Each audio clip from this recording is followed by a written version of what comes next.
Good morning students. अब हम लोग लास्ट क्लास में जो पढ़े थे कि मिस्टर गैदरगोल्ड नाम का व्यक्ति जो स्टोन फेस से मिलता जुलता व्यक्ति था, वो उस गांव में आता है, उस पहाड़ी इलाके में आता है जहाँ पर वो स्टोन फेस का माउंटेन लोकेटेड था। फिर पढ़ते आगे क्या होता है। The very image of the great stone face shouted the people, sure enough the old prophecy is true. Here we have the great man at last. सब लोग बहुत जोर से चिल्लाए कि अरे ये तो वही ग्रेट स्टोन फेस है।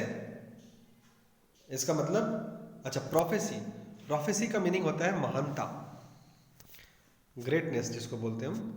प्रोफेसी वर्ड अगर है, प्रोफेसी वर्ड जो है उसको हम लोग बोलेंगे ग्रेटनेस।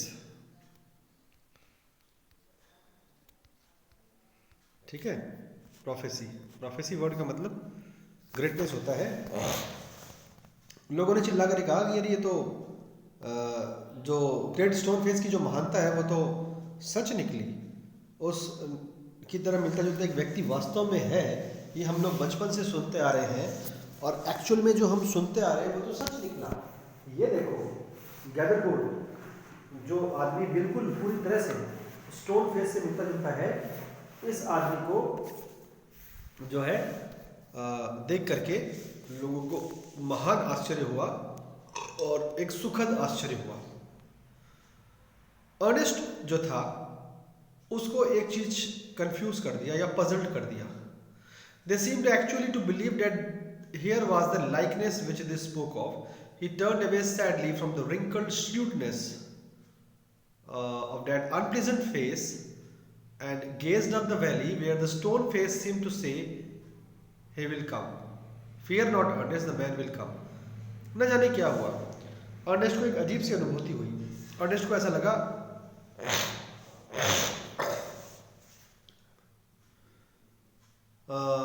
कि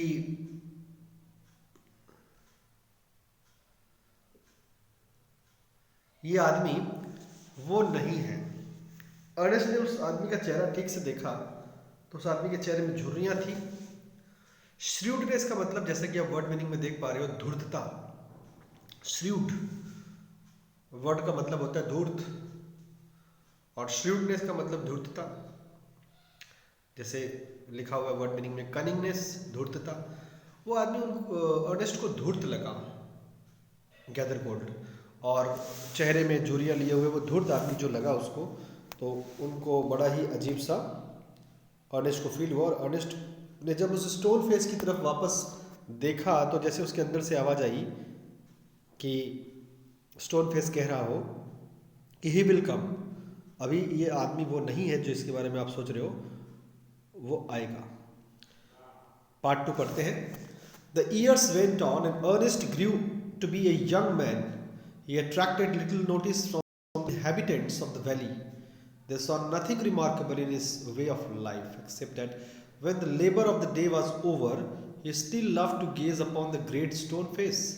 Their idea was that this was a folly, but pardonable because Ernest was industrious, kind and neighborly. ये जो पढ़ रहे हैं हम लोग इसका मीनिंग समझते हैं। कई साल और बीत गए और गैदरगोल्ड को लेकर के अर्नेस्ट ने कोई सीरियसनेस नहीं दिखाया।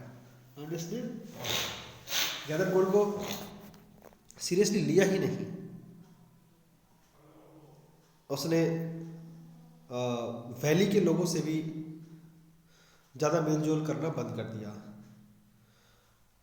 एक चुपचाप गुमनाम से जीवन वो बिताने लगा। लोग उसके बारे में ज़्यादा नोटिस नहीं कर रहे थे। हाँ, हालांकि उसको अक्सर ग्रेट स्टोन फेस को निहारते हुए देखा जाता था। अर्नेस्ट को, लोगों को ऐसा लगता था कि अर्नेस्ट मूर्ख है, लेकिन अर्नेस्ट जो था वो एक्चुअली बहुत ही समझदार व्यक्ति था। एक जवान लड़का था, समझदार, मेहनती था, दयालु था लोगों से मेल जोल करके सहयोग करके चलने वाला लड़का था। They did not know that the great stone face had become a teacher to him, and that the sentiment which was expressed in it would enlarge the young man's heart and fill it with deeper sympathies than other hearts. तो उन लोगों को ये पता नहीं था कि वो जो महान पत्थर का चेहरा है वो एक तरह से अर्नेस्ट का टीचर बना हुआ था और अर्नेस्ट का उसके साथ बहुत ज़्यादा जुड़ाव था। They did not know that from this would come a better wisdom than could be learned from books. Neither did Ernest know that the thoughts which came to him so naturally in the fields and at the fireside were of a higher tone than those which all men shared with him. A simple soul, simple as when his mother first told him the old story, he beheld the marvelous face looking down the valley and still wondered why its human likeness was so long in coming. Ernest को, क्योंकि आज के video में शुरू में ही हमने पढ़ लिया कि गैदरगोल्ड को देख करके अर्नेस्ट को कोई सुखद अनुभूति नहीं हुई थी। अर्नेस्ट गैदरगोल्ड को देख करके ये मानने को तैयार ही नहीं हुआ कि ये ग्रेट स्टोन फेस का हूबहू नकल है। अर्नेस्ट के मन से तब एक ही आवाज़ आई थी कि वो आएगा, अभी आया नहीं है। अर्नेस्ट हमेशा नोट करता था कि अर्नेस्ट जब भी मैदानों में, खेतों में जाता था या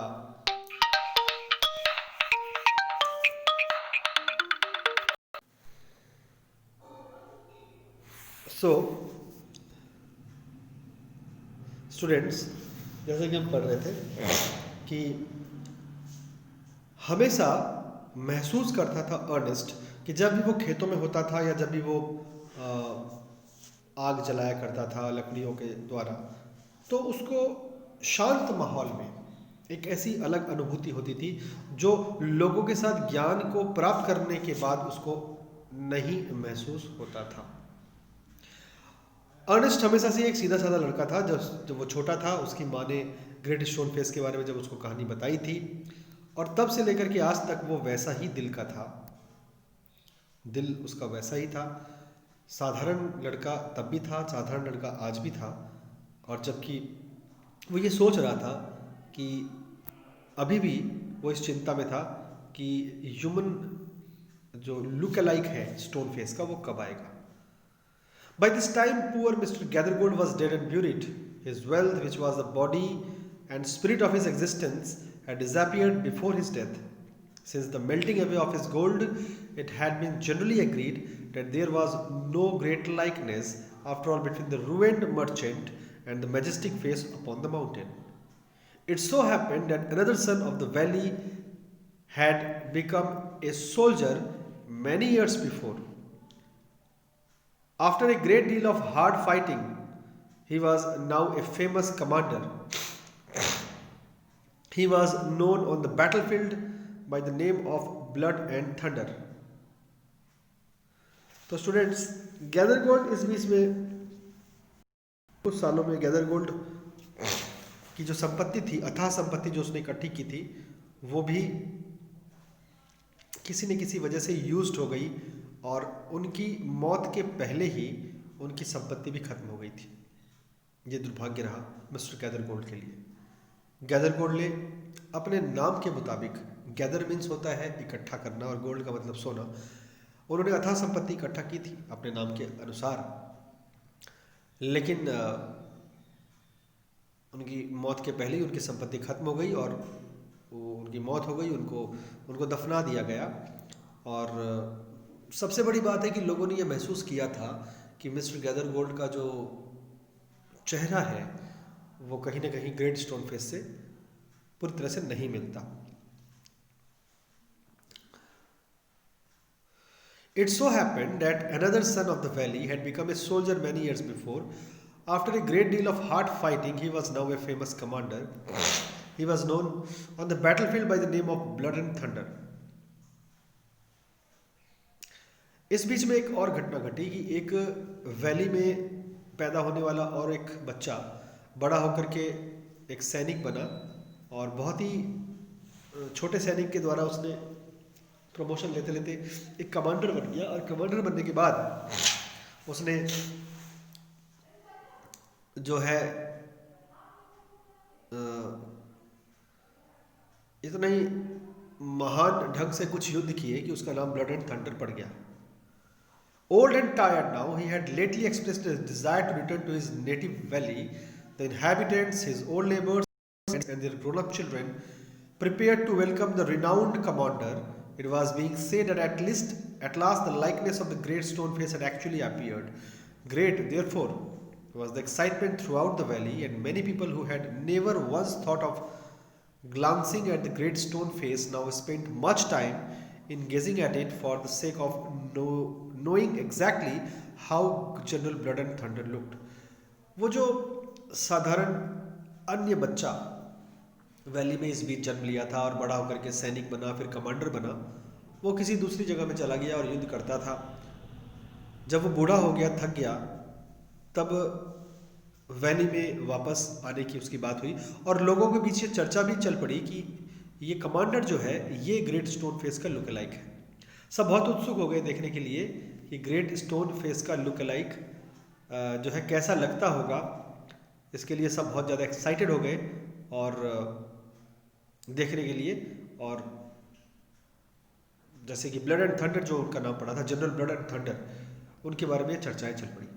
On the day of the general's arrival, Ernest and all the other people of the valley left their work and proceeded to the spot where a great bouquet, a banquet, had been prepared. Soldiers stood on guard, flags waved, and the crowd roared. Ernest was standing too far back to see Blood and Thunder's face. However, he could hear several voices.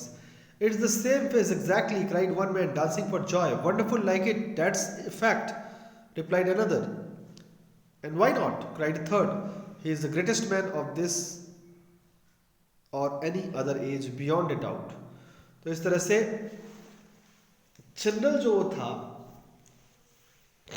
Blood and thunder जिनका नाम था, वो general actually जब आया valley में तब लोगों को एक सुखद आश्चर्य हुआ। लोगों को ये पता चला कि जनरल जो है उसी का फेस बिल्कुल मिलता जुलता है। किससे? ग्रेट स्टोन फेस से। लोगों की आश्चर्य की सीमा न रही ये जान करके कि ग्रेट स्टोन फेस का मिलता जुलता व्यक्ति आ चुका है और बिल्कुल मिलता जुलता है। और सब बहुत खुश हो गए और लोगों ने यकीन के साथ कहा कि ये मिस्टर जो कमांडर ब्लड एंड थंडर है यही ग्रेट स्टोन फेस के लुक अलाइक है। So finally he escape. और हालांकि अर्नेस्ट थोड़ा दूर खड़ा था, वो ठीक से देख नहीं पाया, हालांकि उसने सारी बातें सुनी। अब अगला पार्ट जो इसका शुरू होगा, उस अगले पार्ट में हम लोग पढ़ेंगे कि किस तरह से आगे और ये घटना बढ़ती है।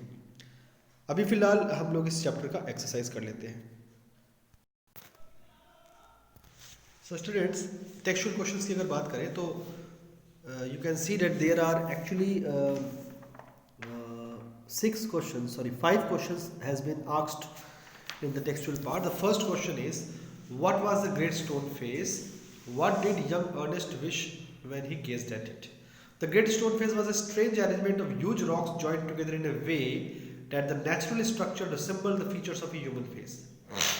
Young Ernest wished that the stone face could speak, or he could imagine that its voice would be as pleasant as the expression on it. ये आंसर हो सकता है। What was the story attributed to the great stone face?